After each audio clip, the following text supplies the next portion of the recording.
We're just going to talk about the a real common issue with the GM vehicles. There was actually a service TSB service bulletin about these things because they go out. I've had to do several of them. I mean, they last long enough. Basically, the purpose of this thing, though, is to, on cold startups, it injects air. It's just like basically a pump, kind of like a vacuum that injects air. That's why it's called secondary air injection into the exhaust. And if you don't know, with the like with the oxyacetylene torch, when you add the air, well, you start with the fuel, light it, and then you add the air, and that's when you get that hot flame because it's burning the oxygen. So that's basically what it's doing. It's injecting the oxygen. That's what it's called, secondary injection, into basically the exhaust. And what goes bad with these is there's a valve that opens to allow the air to go in. So checking this thing, though, basically is pretty easy. Just, you know, power and ground. It's pretty simple. Check the power, check the ground. If the power and ground's good and everything else looks fine, they also recommend changing the valve, the one-way check valve that works with these, and that's going to be attached to one of these hoses.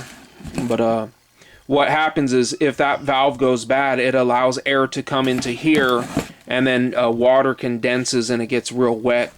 And one thing when you're installing these new ones is you can put a hole. You can put a small hole for water to drain out of these, you know. Some people do that. You could put a hole in this little rubber boot, and it allows any water that would accumulate if your check valve goes bad to drain out of it. But basically, I'll just it's a real common issue. Basically, the main code is the P0410 code. So I'll read and tell you what exactly it's about. It refers to the emission system. The AIR pump puts air to the exhaust.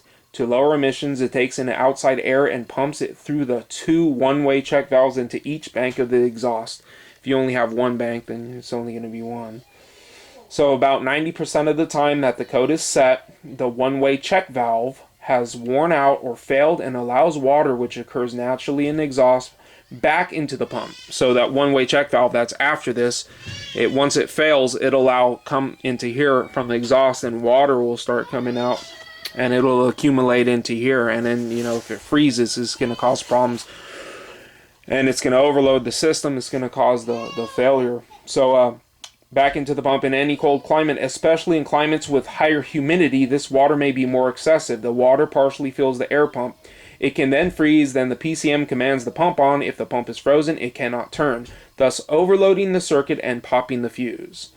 So some of the symptoms will be mill indicator light on, your check engine light, hesitation on acceleration, noise from bad stuck air pump. The code, like I said, associated is a P0410, also like the P0411, I believe, may mean that one or more of the following has happened. Water may have collected in the air pump or the vent solenoid and frozen or corroded the pump. Blown air pump fuse due to freezing up. There is also a technical service bulletin regarding this code for a number of GM vehicle models. The TSB calls for the replacement of the air pump, this thing, and the installation of a new secondary injection hose. The TSB can be found on AC Delco's website. Additionally, if you simply replace the air pump, this thing, the problem may return again and again if you replace the pump. Also, clean out the hoses and replace the one-way check valve. If this is on a GM model that the TSB applies to, follow those instructions in the link above. In a few cases, people have put a small hole in the rubber cover, like I said, in the rubber cover on the pump, which allows any water to drain out. So basically, you replace the air pump and the one-way check valve. To be sure, you can replace this, but if the one-way check valve's not sealing properly, which it probably isn't, then it's a good thing to replace both of them. And I don't know if you've seen, I've fixed one of these recently, and there's another vehicle that had the same exact problem. They really couldn't, they didn't have the money to take it anywhere and fix it. So I told them I'll take a look at it for them So that's what we're going to do. We're going to replace both the valve and the pump, and that should take care of any issues associated with that. So replace the air pump inlet hose, replace the air pump fuse found under the hood. So the codes, like I said, associated with this are going to be the P0410, P0411, P0412, P0491, P0492. So yeah, basically that's what the purpose of this thing is. It's pretty simple. You just have the power in the ground. It's just basically like a vacuum, but you know, it pump, well, I guess a air pump, but you know, it works basically just like your household vacuum or whatever. You know, it just pumps.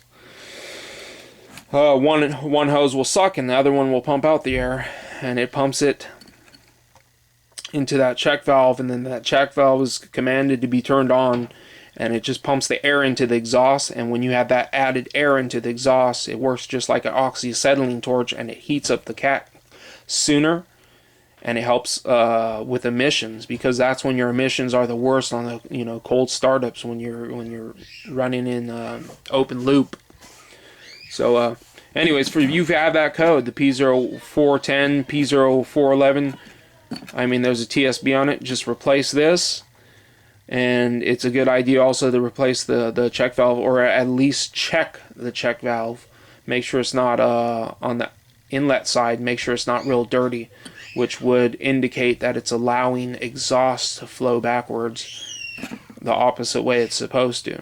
So, I mean, there's not a lot of diagnosis really due to it. I mean, power, ground, and especially if you have over 125,000 miles on the car. Thanks for watching. Comment, rate, subscribe.